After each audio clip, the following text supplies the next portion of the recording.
Noten bilang Bart Ehrman mengakui ketuhanan Yesus. Benarkah atau hanya hoax?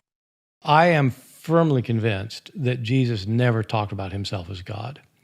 And one way to demonstrate that is to line up our sources of information about Jesus chronologically. And so I mentioned earlier that we have the first three Gospels, Matthew, Mark, and Luke.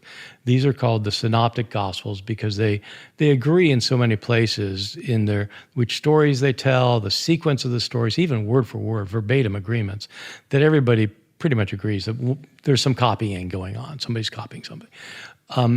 Scholars who've worked on this since the 19th century have said that Matthew and Luke both had Mark as one of their sources. So you had Mark as a source.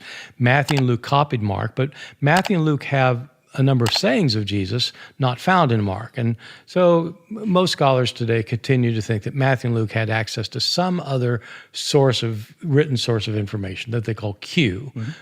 Q is a group of Jesus sayings that Matthew and Luke had access to.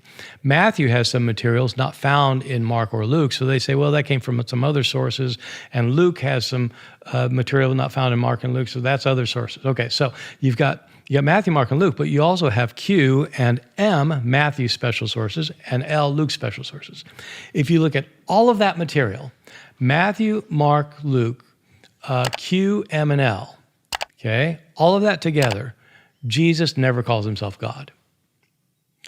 All of our earliest sources. Where Jesus starts calling himself God is the Gospel of John, Yes. our last source. And so, to my thinking, you have these sources of information about Jesus. So I've just laid out six sources, 6 pieces of information versus 1. The 6 are all earlier than the 1.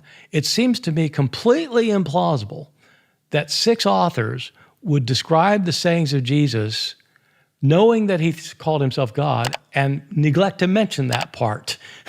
Like that bit just isn't important enough to bring up. And so I think it's completely implausible.